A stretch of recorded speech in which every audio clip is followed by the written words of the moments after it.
Recognize the gentleman from Illinois, Mr. Roskam. Thank you, Mr. Chairman, and I thank the three panelists for your testimony today. Mr. Kyle, what's a special mission compound? Sir, if I could just take 2 seconds, I'd like to clarify one point Duckworth made. I wasn't making any subjective judgment on Admiral Mullen. I was simply stating the facts. The precepts and regulations of the ARB say you cannot discuss the proceedings outside of the ARB. Admiral Mullen, he admitted he did that. It's a statement of fact. It's not a subjective judgment. In legal terms, that's called ex parte communication. But go ahead and answer. Thank you. I didn't go to law school. Sorry, sir. Could you give me the... Yeah, what's a special mission compound? I don't know.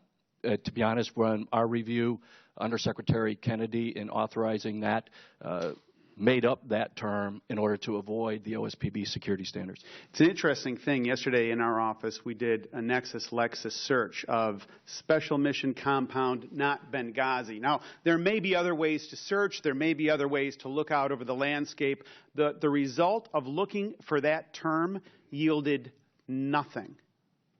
Throughout all those data files, all across the fruited plain, absolutely nothing. So what does it mean if something is simply then redefined? What does it mean if something is said, well, we're just going to declare this as something other than that which is to be regulated? That means you have no regulations. Isn't that right? Correct, sir. Mr. Sullivan, you mentioned in your opening statement one of the regrets that you have as a member of the panel is that the Department of State didn't adopt your recommendations as it relates to waivers. What is your recommendation as it relates to waivers? Well, we believe waivers are needed, and we want to see those waivers because when you have a waiver, what that will do is set in motion standards. And people all recognize that once you have those standards, you have to meet those standards. What we saw in this particular instance was since there were no standards, there was no waiver, there really were no standards set.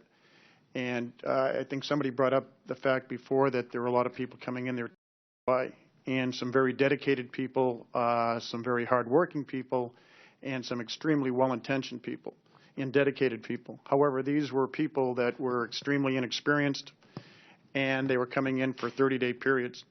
And they would come in for 30 days, they would identify vulnerabilities, they would take care of that vulnerability, and then the next person would come in, and that process would continue.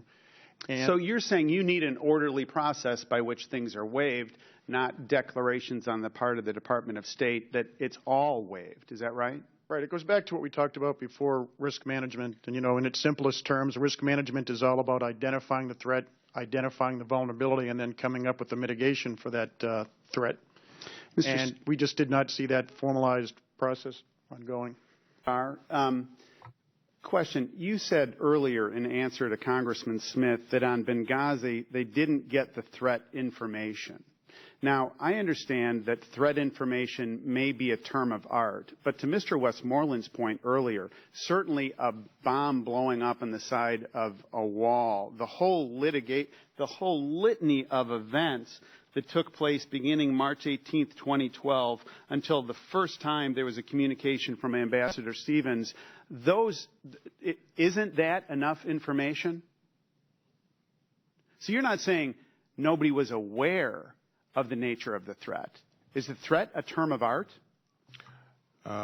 Congressman, thank you for the question. I think the distinction is that I was trying to make was that there was no specific threat information that had been developed by the intelligence community. In other words, these people are coming over the hilltop at this moment in time. Okay, let me ask you this. As I said, we don't normally get that. I think your point that there were a number of different things going on, I think people were aware of the overall level of instability. Okay, well, here's my point. In the Senate Intelligence Committee report, they reported on June 6th of 2012, Ambassador Stevens recommended the creation of teams and so forth. The team was never created in Benghazi despite the ambassador's recommendation. There were other events subsequent to that. Then Ambassador Stevens reaches out again, sends a cable to the State Department headquarters requesting a minimum of 13 temporary duty personnel, and the State Department never fulfilled his request, and headquarters never responded to the request with the cable. And then they follow up on August 16th of 2012, a month before these events. Again, a cable to the state headquarters. Stevens raised additional concerns, et cetera, et cetera, et cetera. Now, go to the ARB. The ARB says one thing 2 times about Ambassador Stevens, and it's worth noting. They said this about him: his status as the leading U.S. government advocate on Libya policy and his expertise on Benghazi in particular caused Washington to give unusual deference to his judgments. They said that on page 6 of the report.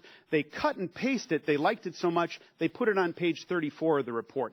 And yet, ignoring the ambassador, who by their own admission is the expert in the area, and ignoring his requests for support, that's not giving unusual deference to his judgments, is it, Mr. Secretary? Difficult question, Congressman. No, it's very straightforward. No, I don't think it is. I think it's a difficult question. I think that Chris Stevens was a tremendous ambassador with a tremendous Look, there's no question that he was tremendous. There's no question that he was a hero. He made specific requests of the department. The department in the ARB said this person is unique, qualified, Secretary, and he was ignored. And I think this is why the ARB recommendations are what they are. Well, this is why the ARB recommendations and the panel say you can't have this kind of waiver authority. When Ms. Roby asked you the question, are there any plans for temporary facilities in the future, you were pretty clever in how you responded. You said, we don't have any plans for it, and I'm not likely, and I'm paraphrasing now, I'm not likely to approve it. And you know what that tells me? That tells me you can do it all again. That tells me that you can take the special mission compound, you can call it something else, you can call it a temporary consular facility, you can take 2 adjectives and put it in front of a noun and call it some other thing and do it all again. So here's the question. If Madeleine Albright signed off on certain recommendations, if the best practices panel makes certain recommendations, why is it that the State Department is clinging to this legacy of power that has failed? Why are you grasping on it so much? Why not walk away from it? And nobody here is criticizing a very tough job. But the nature of the job, Mr. Secretary, means that this, to Mr. Cummins' point, needs to be the transformational moment. And why not be the transformational moment to say, we're not just going to choose to redefine things, and we're going to revisit how we do these waivers, and we're going to do everything we can in cooperation with Congress to honor Chris Stevens' legacy, to honor the legacy of those who suffered, who you served with, and you know. But why cling to this old thing that just isn't working? Are you the only one that doesn't see it? Congressman, I think I have a distinct view, having served 29 years with the State Department, years with the United Nations, and I'm back again. I think that in accepting all of the recommendations of the Accountability Review Board, I think in accepting 38 out of 40 recommendations made by the Best Practices panel, I think the department has made tremendous progress and efforts in the time that I have been back, and Secretary Kerry. But the opportunity, you want to knock it out of the park right now, Mr. Secretary. Every recommendation is gold. Every recommendation needs to be looked at from the recommendation standpoint, but then from the organization as well. Okay, so take your argument. A couple of minutes ago, you made this point as it relates to the responsibility of a Foreign Service officer, that they have a responsibility to be mindful of their own security. That was in response to Ms. Sanchez. Every Foreign Service officer must understand that they have a role in their own security. I agree with that wholeheartedly. And yet, when Ambassador Stevens played a role in his own security on cable number 1, cable number 2, and cable number 3, that responsibility was not absorbed or reflected in the State Department. And you're not offering anything as it relates to fundamental change, because based on what the rules are right now, Mr. Secretary, you have the authority, you have the capacity, and you've got the flexibility to do the Benghazi structure again. Am I wrong?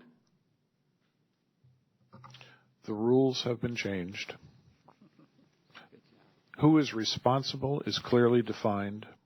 Who is responsible is fourth down on the food chain, and by your own, Sir, I would disagree with you've that. gotta I jump. am responsible. Yeah, but I'm I can telling give you, the latest example when we're trying to open a facility in southern Turkey. We had a request to put personnel in on the ground for start operations, for humanitarian operations. They're in their TDY. We need a facility. We are in the process of leasing a facility. We know where it's going to be. A request came to me from the people on the ground saying, can we use it in advance of the security upgrades being done, being accomplished? My answer, no. okay, that's beautiful. And in light of Mr. Cummings' response and his admonition to us that we're here for a season, you're going to be there for a season. And in another season, someone is going to succeed you. And in that new season, when someone with your judgment and your deference doesn't have that level of capacity and they don't have your kind of stick and your background, they're going to be under tremendous pressure and they're going to say yes. I yield back. Chair, thanks the gentleman for